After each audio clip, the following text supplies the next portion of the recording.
अस्सलाम वालेकुम।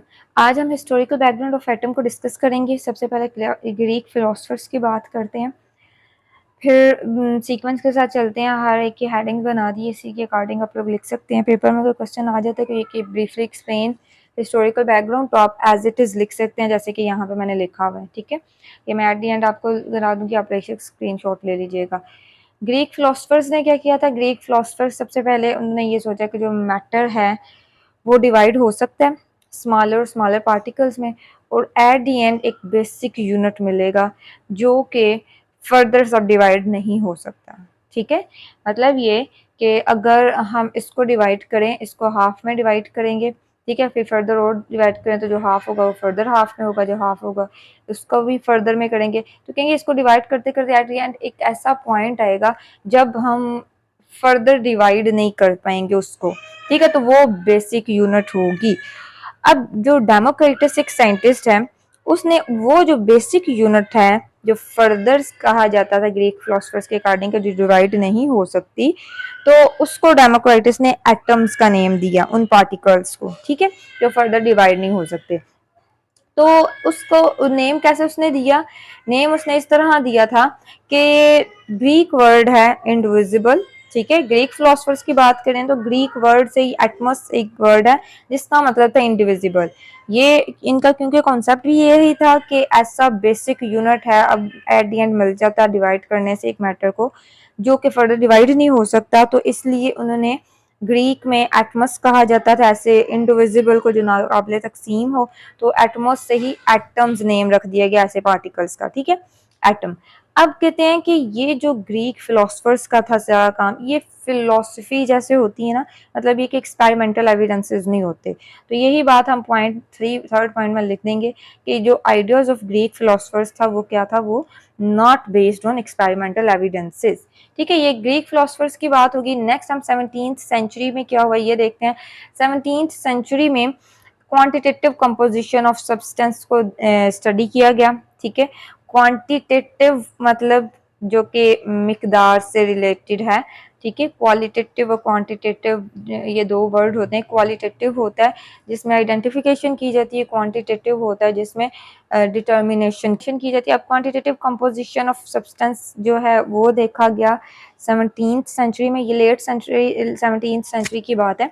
फिर ये बताया गया, ये इस स्टडी ने ये शो किया कि कुछ एलिमेंट्स हैं जो कि डिफरेंट सब्सटेंसेस में प्रेजेंट है। ठीक है, अब देखिए जो एलिमेंट्स की अगर हम बात करते हैं तो जो एलिमेंट्स हैं 118 जो एलिमेंट्स हैं, यही बार बार, अब देखें सब्सटेंसेस कितने डिफरेंट टाइप्स के होते हैं, तो यही एलिमेंट्स जो हैं वो बार बार रिपीट हो रहे हैं ना, डिफरेंट कंपोजिशन के साथ, डिफरेंट उसके रेशो के साथ रिपीट हो रहे हैं। तो वही बात उन्होंने की थी कि कुछ ही एलिमेंट्स हैं जो कि बार बार रिपीट हो रहे हैं डिफरेंट सब्सटेंसेस। तो इसके बाद अब 17th सेंचुरी में ये काम हुआ। नेक्स्ट हमारे पास आ जाता है डाल्टन्स वर्क। जो डाल्टन है उसका क्या काम था, डाल्टन वर्क क्या है, उसने क्या किया था 1808 में, ये जो जॉन डाल्टन है इसने law of conservation of mass को और डेफिनेट प्रोपोर्शन को, जो लॉ ऑफ डेफिनेट प्रोपोर्शन है, इन दोनों को इसने एक्सप्लेन किया था on the basis of concept of atoms, कि एटम्स की प्रेजेंस की वजह से इसको बेस बना के इसने कहा था कि हम इन दोनों लॉ को एक्सप्लेन कर सकते हैं। ठीक है, इन दोनों लॉ को मैं इसी चैप्टर में आगे एक्सप्लेन करूंगी दोनों को। ठीक है, अभी आप नेम याद रखें। इसने एटॉमिक थ्योरी डेवलप की थी। ठीक है, एटॉमिक थ्योरी इसने दी थी, और उसका जो मेन पास्टुलेट है वो हम डिस्कस करते हैं।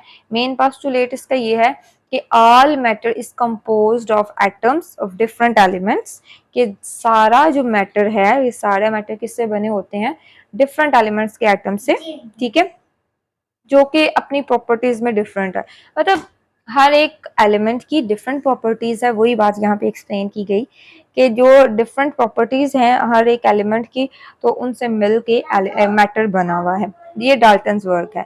नेक्स्ट आता है जे बर्ज़िलियस। इसको मैंने सीक्वेंस चेंज किया, आपकी बुक पे जो सीक्वेंस था मॉडर्न कॉन्सेप्ट्स पहले लिखे हुए थे, फिर जे बर्ज़िलियस एंड पे उन्होंने बताया हुआ था, सो मैंने जे बर्ज़िलियस को पहले लिख दिया, सीक्वेंस के साथ ही चलते हैं, फिर at the and modern concept देखते हैं।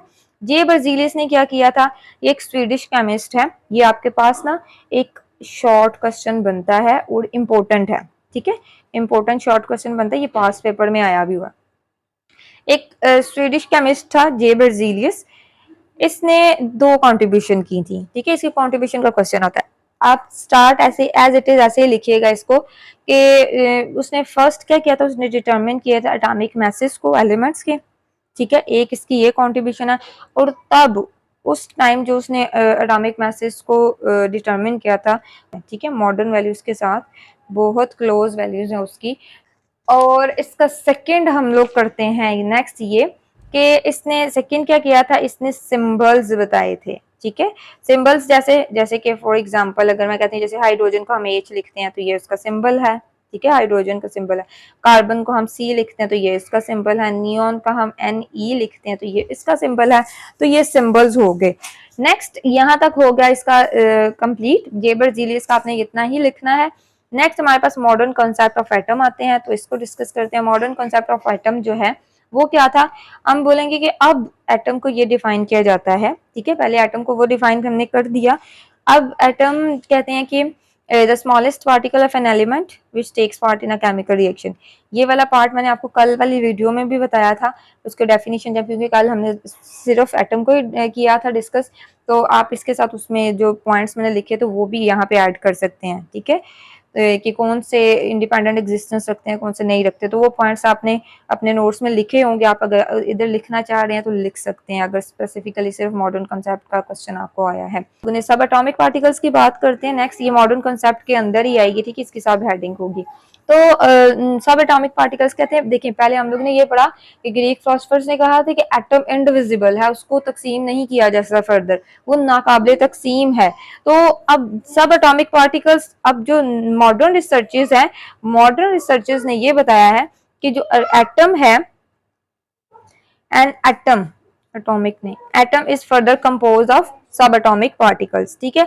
एटम के अंदर भी कहते हैं इसके सब एटॉमिक पार्टिकल्स होते हैं, जैसे कि अब एग्जांपल्स कुछ लिखी हुई हैं, इलेक्ट्रॉन, प्रोटॉन, न्यूट्रॉन, बोसॉन, हाइड्रोन और न्यूट्रिनो, एंटी न्यूट्रिनो वगैरह वगैरह, ठीक है। ये आप लोगों ने बताना है कि ये सब एटॉमिक पार्टिकल्स हैं। अब ये मॉडर्न कॉन्सेप्ट हमें बताते हैं कि एटम जो है उसके फर्दर उसके अंदर भी पार्टिकल्स हैं, वो ये वाले हैं। अब इसमें से कहते हैं मोर देन 100 पार्टिकल्स पाए जाते हैं, सही है। अब लास्ट पॉइंट जो इससे रिलेटेड हम लोगों ने लिखना है वो फंडामेंटल पार्टिकल्स का है। वो फंडामेंटल पार्टिकल्स को देखते हैं। फंडामेंटल पार्टिकल्स आपने कैसे लिखना है। फंडामेंटल पार्टिकल्स, ये लास्ट पॉइंट रह गया कि electrons, protons and neutrons are regarded as fundamental particles. तो ये तीन जो है ये आपने याद भी रखने हैं, इलेक्ट्रॉन, प्रोटॉन्स एंड न्यूट्रॉन्स। तो ये हमारे पास कहलाते हैं कि ये फंडामेंटल पार्टिकल्स हैं, ठीक है। इसको आप लोग अपने नोट्स अच्छे से बना लीजिएगा, इसी तरह इसी सीक्वेंस से बना ले, और फिर इंशाल्लाह नेक्स्ट हम लोग एविडेंस ऑफ एटम करेंगे और इसी सीक्वेंस से नेक्स्ट वाला भी कंप्लीट करेंगे।